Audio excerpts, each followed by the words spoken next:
आज हम आपको जनपद इटावा के चर्चित नगर पुरानी रियासत जसवंत नगर में स्थित चमत्कारिक मंदिर खटखटा बाबा की कुटिया के दर्शन कराएंगे। एक ऐसा मंदिर जो इटावा कोर्ट में जज थे। जब उन्हें ईश्वरीय ज्ञान प्राप्त हुआ तो जज की नौकरी छोड़ संन्यास ले लिया, यमुना किनारे जीवन यापन किया और घोर तपस्या में लीन हो गए।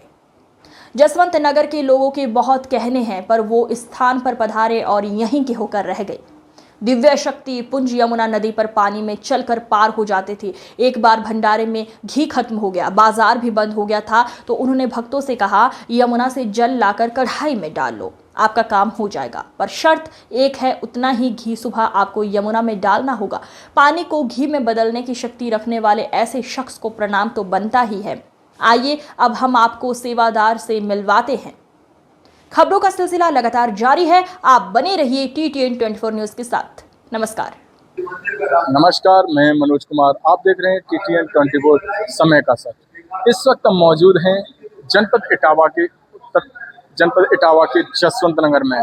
जसवंत नगर का ये हमारे पीछे आप देख पा रहे हैं, ये जसवंत नगर का खटखटा बाबा की कुटिया है, जो कि अपने आप में एक विश्व धरोहर में ही पहचानी जाती है। यहाँ पर हर बृहस्पतिवार को यहाँ पर भक्तों का तांता लगा रहता है और यहाँ पर हम यहाँ के जो महंत हैं मोहनदास गिरी जी हैं, उनसे हम यहाँ के बारे में, इतिहास के बारे में जानेंगे, इस खटखटा बाबा की कुटिया के बारे में और यहाँ की फैली अर्थव्यवस्था और व्यवस्था के बारे में जानेंगे। बने रहिए हमारे साथ। हम बात कराते हैं आपके मोहन गिरी महाराज से। जसवंत नगर में ये ऐतिहासिक खटखटा बाबा का मंदिर है, जो लाखों श्रद्धालुओं की आस्था का केंद्र है और आप इस मंदिर के पीठाधीश्वर हैं। तो क्या मंदिर के आसपास क्या दिक्कत है, क्या समस्या, जिसके लिए आपने आज पत्रकारों को आमंत्रित किया? मंदिर के बाहर अतिक्रमण बहुत भारी है। मंदिर बंद कर दिया गया है। माताएं बहनें जो आती हैं वो बिल्कुल किनारे से निकल के आती हैं। ये रास्ता नहीं था पहले, ये रास्ता हमने बनवाया नगर पालिका से लेके यहाँ तक। अब यहाँ अतिक्रमण है, उसमें मुसलमान भी हैं, हिंदू भी हैं, एक पत्रकार भी हैं, उनकी उसमें दुकान है, वो भी सड़क पे लगवाते हैं और खटखटा बाबा को अपने घर में बैठा रहे हुए हैं। अब प्रशासन से यही अनुरोध है, इतनी पुरानी जगह को, धार्मिक स्थल को, नगर का सबसे प्रमुख स्थल है खटखटा बाबा की कुटिया, नगर का सबसे पुराना देवस्थान है, उसकी ये दुर्दशा है। कुछ अराजक तत्व लोग हैं जो अपने को मालिक बताते हैं। ये पूरा बाजार ठाकुर जी महाराज के नाम है, ठाकुर जी इसके मालिक हैं। कुछ लोग हैं अपने को मालिक बताते हैं, तो इसी वजह से इसमें भ्रष्टाचार फैला हुआ है। गुरुजी, जो तालाब है, ये तालाब है, तालाब में स्नान किया करते यहाँ हैं, ये तालाब है, आज पूरी गंदगी इसमें आ रही है। ये तालाब है, इसमें खटखटा बाबा जी स्नान करते थे, बाबा छिदामी लाल जी महाराज इसमें स्नान करते थे। और हमारे ये पत्रकार बंधु खड़े हैं, उन्होंने अपने समय पे देखा होगा तालाब का पानी बिल्कुल निर्मल था। जब से बाजार यहाँ से गया तब से यहाँ की तालाब की दुर्दशा हो गई।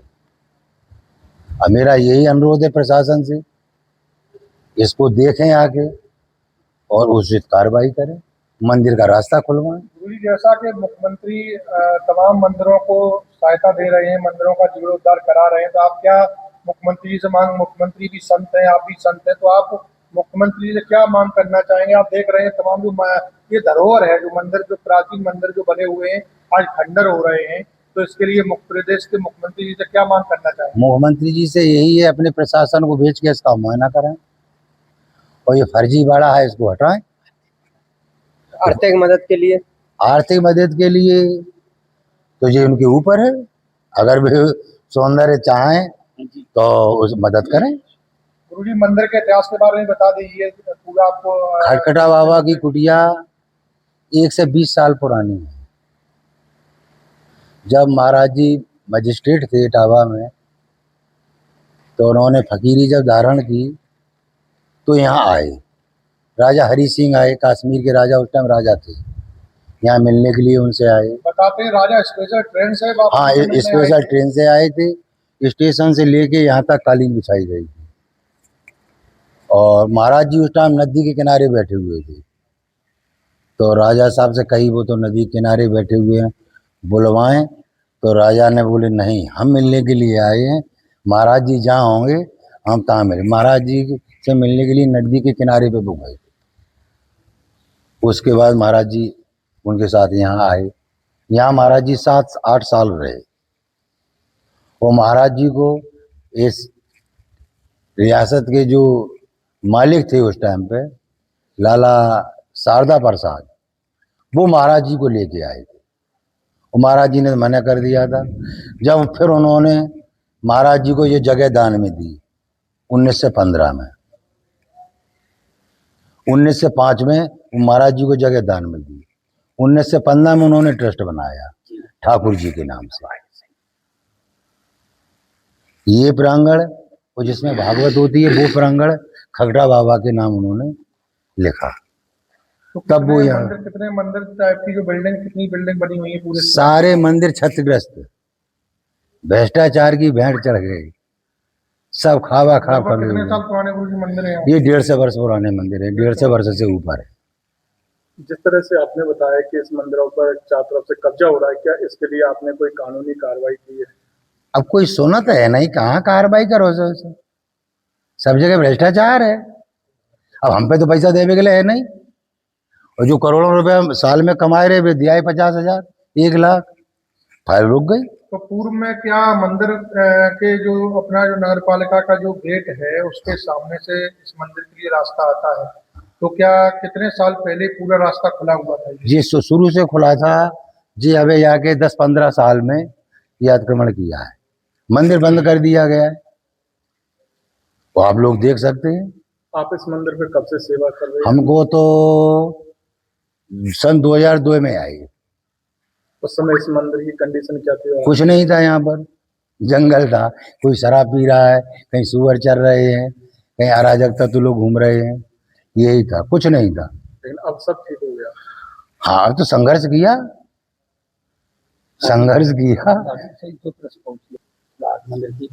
राजीव जी, आप यहाँ पर राजीव जी, जैसा कि गुरुजी ने आरोप लगाया है कि मंदिर पर की जगह पर जो रास्ते पर तमाम कब्जा लोग किए हुए हैं, तो इस मामले में पुलिस प्रशासन से क्या अनुरोध करना चाहेंगे? अनुरोध तो आप सभी पत्रकार बंधुओं का हार्दिक अभिनंदन, स्वागत है कि कम से कम आपने ये बात आपके माध्यम से शासन प्रशासन तक पहुंचेगी। और जहां तक के शासन की मंशा है और भारत सरकार की जो स्वच्छता अभियान के अंतर्गत चल रही है, उसके अंतर्गत शासन प्रशासन और नगर पालिका को तुरंत ध्यान देना चाहिए, चाहे सार्वजनिक स्थान हो चाहे पर्सनल स्थान हो। गंदगी कहीं नहीं होनी चाहिए। अगर नगर पालिका में कई बार महाराज जी ने प्रयास किया, लेकिन नगर पालिका के कानों पर जू नहीं लगी।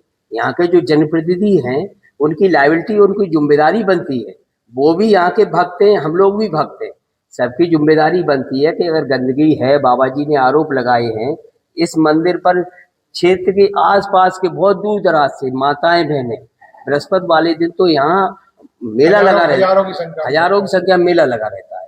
बसंत पंचमी में मैंने अपने जीवन में ऐसा कहीं मेला नहीं देखा जब यहाँ इतनी बड़ी भागवत होती है और हजारों 10-20 हजार श्रद्धालु आके यहाँ प्रसादी ग्रहण करते हैं। जो आस्था का केंद्र है पूरी जसवंत नगरी, लेकिन कहने वाला कोई नहीं। आज महाराज जी ने आपके माध्यम से जो बात रखी है, शासन प्रशासन से मांग की है, हम भी एक जनप्रतिनिधि के नाते मांग करते हैं नगर पालिका से, जिलाधिकारी महोदय से, उत्तर प्रदेश शासन से, कि जो तालाब इतना बढ़िया सौंदर्यीकरण बना हुआ है, जो यहाँ अगर सौंदर्यीकरण करा दिया जाए, इसकी जो साफ सफाई है, ये नगर पालिका की नैतिक जिम्मेदारी है। लेकिन नगर पालिका अपने हाथ खड़े कर देती है कि ये प्राइवेट संस्थान। अरे क्या प्राइवेट संस्थान पे नगर पालिका सफाई नहीं करती है? अगर प्राइवेट संस्थान नहीं कर रहे अगर, तो आप उन्हें नोटिस दीजिए, आप बाकायदा कानूनी प्रक्रिया अपना के आप स्वच्छता अभियान के अंतर्गत आप सफाई करवाएं। यहाँ माताएं बहनें आती हैं, तमाम लोग आते हैं, इस गंदगी में आते हैं, तो हम लोगों को अंदर से बड़ा पीड़ा होती है। आज आपके माध्यम से हमारी बात यही अपेक्षा रखेंगे शासन प्रशासन तक पहुँचे, और बाबा जी जो इतने दिन से यहाँ मंदिर की सेवा कर रहे हैं, और यहाँ जसवंत नगर की जो जनता है, भक्त है, इस मंदिर की आस्था से जुड़े हुए हैं, तो आस्था वो कायम रहे और जल्द से जल्द तालाब की सफाई, तालाब का सौंदर्यीकरण अतिक्रमण है, और जो रास्ते में अतिक्रमण है उसको शासन प्रशासन गंभीरता से ले और उचित कार्रवाई करे, यही हमारी हाथ जोड़कर विनती है। नगर पालिका से भी हमारी विनती है, शासी अधिकारी से, यहाँ के चेयरमैन साहब से भी विनती है, यहाँ के जो भी जनप्रतिनिधि पूरे नगर के चुन के आए उनसे भी मेरी हाथ जोड़कर विनती है कि कम से कम एक जसवंत नगर की जो धरोहर है, सिद्धपीठ स्थल है, ऐतिहासिक सिद्धपीठ स्थल है, उसको शासन माननीय मुख्यमंत्री जी यहाँ इस मंदिर पर जब भी महाराज जी कराते हैं, चाहे कोई पार्टी के नेता हो, लेकिन हमारे माननीय मंत्री जी माननीय शिवपाल सिंह है, उनकी आस्था विशेष जुड़ी हुई है। जब भी बुलाया जाता है तब तुरंत आते, उनका योगदान बहुत है।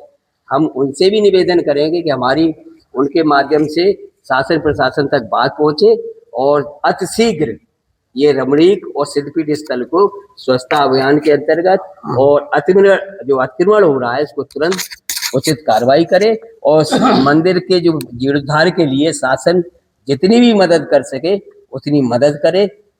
एक तरफ सरकार तालाब गांव में खुदवा रही है जी, दूसरी तरफ जो बने हैं उस पर अव्यवस्था फैली है, इस पर दो शब्द अपने मंदिर पे ही बोले, तालाब पे बोले। जिस दिन हम जितने जसवंत नगर के लोग हैं, भक्त लोग हैं, शासन है यहाँ के नगर पालिका के जनप्रति जागरूक हो जाएंगे, उस दिन ही स्वतः ही अपने आप यहाँ की गंदगी सफाई अतिक्रमण सब खत्म हो जाएगा। लेकिन गौर करने की बात है, भाव की बात है, कोई बुराई नहीं लेना, कोई बुराई भलाई नहीं लेना चाहता। आज बाबा जी ने आपको बुलाया, आपके माध्यम से जिला प्रशासन शासन तक बात पहुंचेगी और हमें उम्मीद है कि इस पर उचित कार्रवाई होगी और यहाँ के श्रद्धालुओं को बहुत ही खुशी मिलेगी। तालाब में गंदा पानी भी आ रहा है, कहाँ से आ रहा है? जो तालाब का गंदा पानी कौन है? हमारी आपका पानी है भाई। जब हम मोहल्ला बस्ती वाला जब साधन नहीं है उसके लिए तालाब में तालाब इसलिए थोड़ी है कि गंदगी का पानी एक तालाब में इकट्ठा है। बिल्कुल बढ़िया है। तालाब तो सौंदीकरण एक रमणीक स्थल है। यहाँ कम से कम 100 बतखें आप जिले में आपके इस तालाब में कहीं इतनी बतख नहीं मिलेगी, या तो पक्के तालाब में मिलेगी इटावा या जसवंत नगर इस तालाब पर मिलेगी। है बच्चे होते हैं उस गंदगी में, कैसे पालन पोषण होता है। इसलिए हमारी सभी से हाथ जोड़कर विनती है, बाबा की तरफ से यहाँ के भक्तों की तरफ से शासन प्रशासन जल्द सुने और जल्द कार्रवाई करे।